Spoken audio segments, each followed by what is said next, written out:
Hi, everybody. It's Tracy Browder here. And yes, we are living in the coronavirus era right now. Hopefully, it's very, very temporary. I am at home like everybody else. My kids are upstairs playing, and I say playing, one's 14, one's in college, and a college best friend is over here. So they are just big kids. So you're probably going to hear some noise in the background. My husband's working from home. He is on the opposite side of this. His office phone may ring. So we're just one big happy family trying to do what everybody else is doing. I'm going to be doing some lessons for kids, but you guys are going to be with your kids, whether they're going to families' houses, but the bulk of the time well, pretty much all the time they're with you unless they're with a family member. So I want to equip you with some things to teach your kids, not just me directly teaching the kids, because that's one video, but I can equip you with some knowledge that you can use endlessly.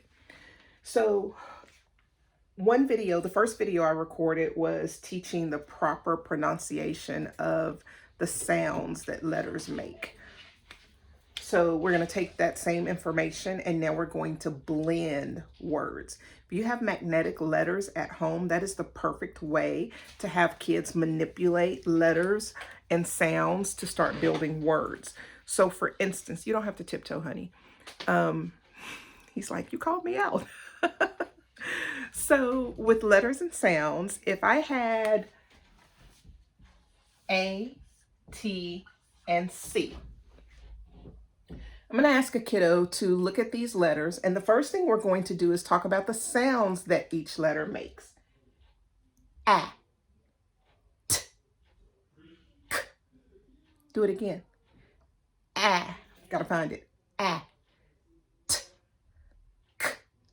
And then this is the way you can check where your child is on letters and sounds. You can ask them first if they can build the word k, at, and then ask them to say that back.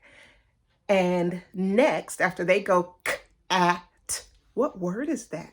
And they may automatically tell you as soon as you start sounding it out, Mom, that's cat, or Dad, that's cat, Bubby, that's cat. Hello, where have you been? So if you need to give them guidance, this is where the instruction piece comes in.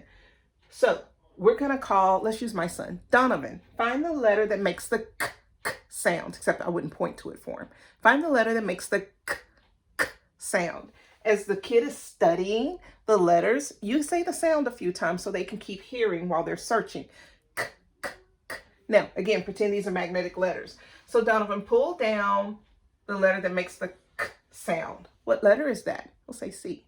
Okay, next, let's find the letter that makes the a sound. They're searching for it. A. Ooh, there it is. Okay, let's pull it down. What letter is that? We'll say A. Okay, now let's find the letter that makes the t sound. And remember, if you're pulling down in its magnetic letters, that's the only one you have left. Okay, let's pull down the letter that makes the t sound. What letter is that? T. Now we're ready to sound it out. Let's see if we can figure out what word this is. Some kids will probably already know. But even if they know, I tell my kids, even if you know what sounds and what word this is, stay with me and practice, because that helps you be able to decode larger words with digraphs and diphthongs. This helps you, even the strongest kindergarten, first grade, second grade reader. These skills are very good practice as we begin to introduce larger words to kids. So now we're ready to sound it out. K, a, and we stretch it out a little more, and then they can start to hear what that is. K, at, k, at, cat. And it's pretty much that simple. You may have to stretch the sounds more than a few times. And you can repeat this process. We call this CVC words, consonant, vowel, consonant. I'm going to stop because my goal was to keep this under 5 minutes. I'm at 4:52. This is Tracy Browder. If you have questions, you can email me, tracy@tracybrowder.com. 4:58. I did good. 4:59. Bye.